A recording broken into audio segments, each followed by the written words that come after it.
Okay.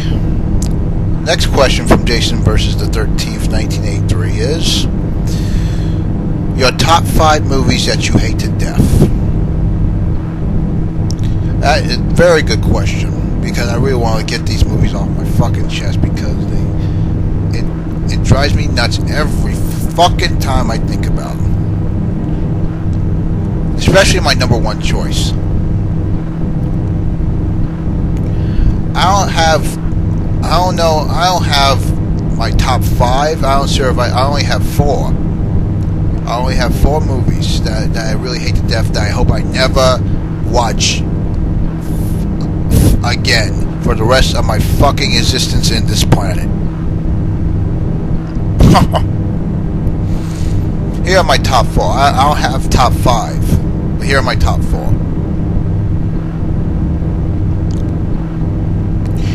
Alien 3, of course, because they killed Ripley off, and they should have left it alone with Aliens, the second movie.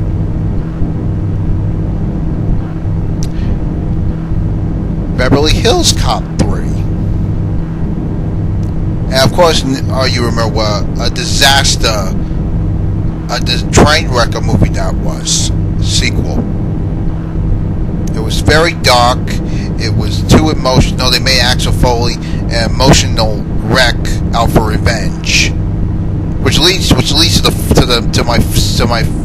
my first and last choice that I'm gonna mention.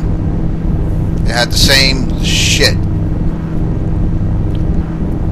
but yeah, that was a disaster movie. It wasn't a Beverly Hills Cop movie at all. And when I watched it, it didn't feel like a Beverly Hills Cop movie. I don't care if the character was named Axel Foley or you had the music, despite the fact that they changed a little bit of it.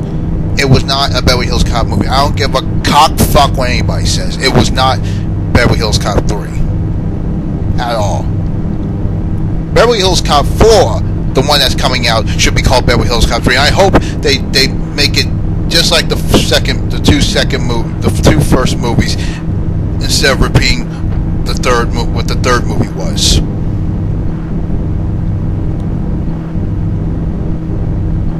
I really hope they don't fuck this one up like they did the third one. There is no fucking third one. The fourth one should be called the third one. Seriously. Okay. Now the second choice, I know a lot of people hate this movie, and I'm not going to mention why, because I know why a lot of people hate this movie, because I know a lot of people hate this. Number 2, of course, is Spider-Man 3.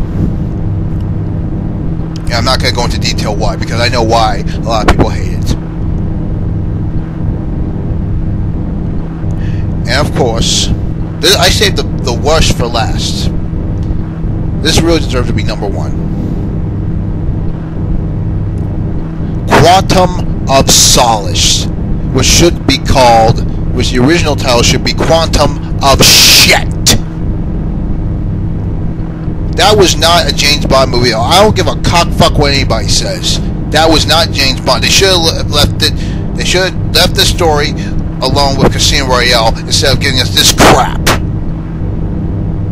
You don't fuck with James Bond like that. The same stuff they did. This was like watching Beverly Hills Cop 3 all over again, because they made James Bond an emotional wreck. He didn't have any humor. They're trying to make it some Jason Bourne clone crap. This is James Bond, for fuck's sake. You don't fuck with James Bond. I'm fucking sick and fucking tired of people bashing the old James Bond movie because they were all cheesy and over top and shit. Fuck that shit. This is James Bond we're talking about here. James Bond was meant to be a fantasy adventure for adults. I don't get it. Fucking pisses me off that people took the James Bond franchise so seriously that they had to give us this shit with the 2 movies. I'm gonna be honest. I did not like Casino Royale. It had moments. I'll give it credit for that. It had moments. And they were talking about, yeah, it's just a prequel to show how he became who he was. Fuck that. We know who James Bond is. We've been getting that for years.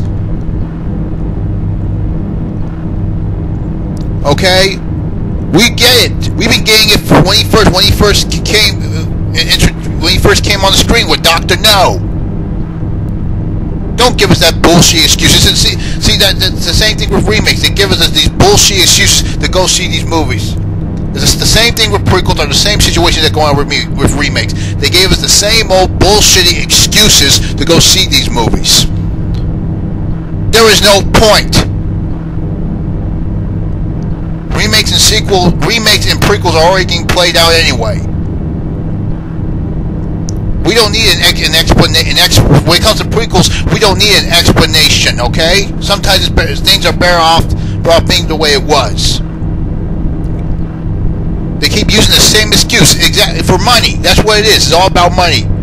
They give us the same old song and dance bullshitty excuses just to make money, for the trickers to go see this shit. And it's making a lot of money. Even Quantum of Solace made a lot of money. You think just because a big movie becomes a huge hit with a lot of money, you think people embraces it automatically? Bull fucking shit. Wake the fuck up, people.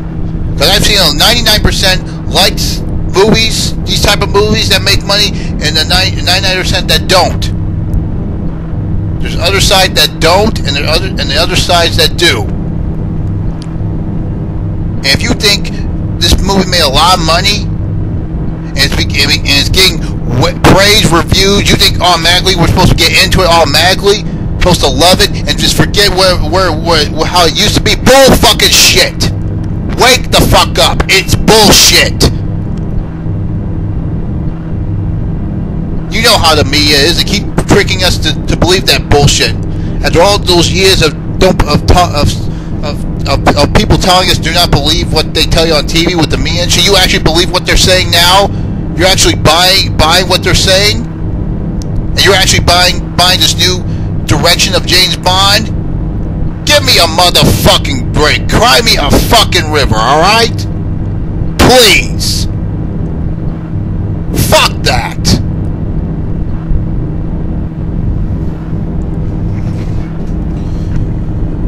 So that's all I gotta say about that. Quantum of Solace, or I can say Quantum of Shit, definitely number one for the top movies that I hate to death. And simple as that. Oh, by the way, I do have a fifth movie that I hate to death. Mission Impossible 3. Most definitely. I forgot about that. It wasn't in my mind at the time, but it just came to me. Sorry about that. So anyway, on to the next question. From Jason versus the 13th, A3. Do you think Jason Statham has what it takes to be an action star?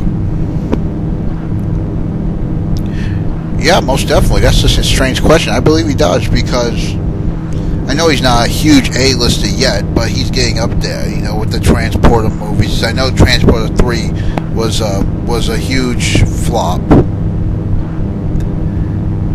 But he's gonna kind of redeem himself when Crank 2 comes out, Crank High Voltage. So yeah, I believe he does have what it takes, because like I said, I even did a video about this before I started the Old School Losers Club. It was called Jason Statham, the Savior of the Action Genre. That was a question that I was made as a question. Jason Statham, the savior of the action genre, and I talk about how Jason Statham might be the savior of the action movie genre. Because like I said before, the action movie genre has completely gone to shit. And Jason Statham, he kind of brought that old school style back, like with the tough guys of the 1980s. And even Sylvester Stallone put him in the Expendables. So yeah, that kind of gives you a clue that he's getting up there. I can't wait for Crank 2, Crank High Voltage. You know, I can't wait for that. So most definitely, I believe Jason Statham definitely has what it takes to be an action star. Most definitely, he really is a throwback to those type of action hero, old school action heroes of the 1980s. So yeah. So I'm looking forward for Crank 2 and definitely looking forward for the Expendables. And I know already there's been some on-set pitches online right now, so check them out. Just type in the Expendables on-set pics. It'll take you to it. It looks pretty good.